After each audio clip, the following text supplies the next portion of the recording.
নমস্কাৰ, এই মুহূৰ্তত আহি পৰিছে ব্ৰেকিং নিউজ। উত্তৰ মধ্য অসমত বানপানীৰ তাণ্ডৱ, সৰ্বত্ৰ বানপানী। দুদিন ধৰি হৈ থকা নেৰানেপেৰা বৰষুণৰ ফলত বানপানীৰ কবলত পৰিছে ধবকাৰ, যমুনা, মৰ্দাঙ্গ কৃষি পাম নিগমৰ লগতে পশ্চিম জৰুৰী বৃহৎ অঞ্চল। আজি পুৱতি নিশাৰে পৰা হুৰাৰে গাঁওখনত সোমাইছে পানী।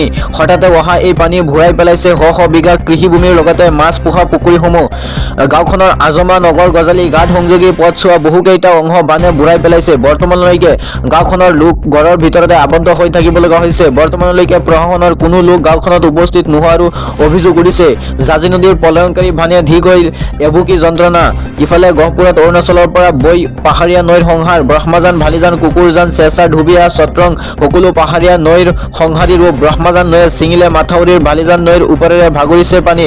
কুকুৰজান নৈয়ে ৯ নং ৱাৰ্ড বৰগুৰি অঞ্চলত ছিঙিলে মাথাউৰি। ধুবিয়া নৈৰ উন্মুক্ত মাথাউৰিয়ে সোমাইছে পানী। চেঁচা নৈয়ে ছিঙিলে মাথাউৰিৰ কিছু অংশ।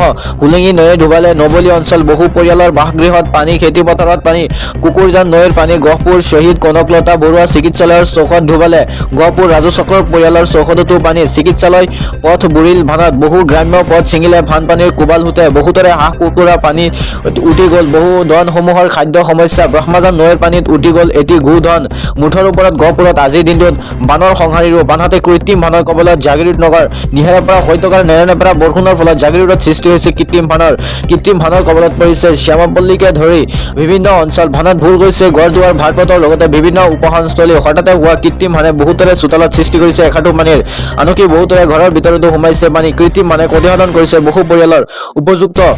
উপযুক্ত আৰু বিজ্ঞানসন্মত নলা নথকাৰ বাবে এনে পৰিস্থিতিৰ উদ্ভৱ হৈছে জাগিৰোড নগৰত। কৃত্ৰিম বানত মৃত্যু এগৰাকী ৭৮ বছৰীয়া বৃদ্ধৰ। পানীত পৰি মৃত্যু মাৰ্কাংকুচিৰ ৰমেশ চন্দ্ৰ বৰদলৈ। জাগিৰোড আৰক্ষী উপস্থিত হৈ মৰণোত্তৰ পৰীক্ষাৰ বাবে মৰিগাঁওলৈ প্ৰেৰণ কৰে।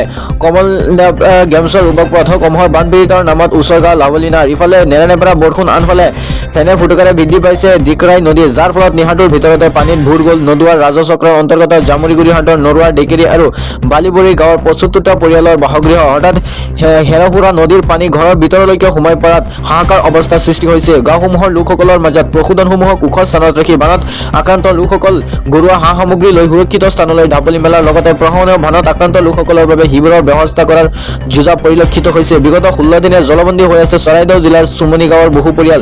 19 জুলাইত অহা বানৰ পানী এই গাঁওখনৰ বিস্তীৰ্ণ অঞ্চলত আবদ্ধ হৈ পৰাৰ ফলত এই পৰিস্থিতিৰ সৃষ্টি হৈছে। চুবুৰীয়া ঘৰত নাইবা আন ঠাইলৈ গৈ অস্থায়ীভাৱে বাস কৰিবলৈ বাধ্য হৈছে বানপীড়িত বহুকেইটা পৰিয়ালে।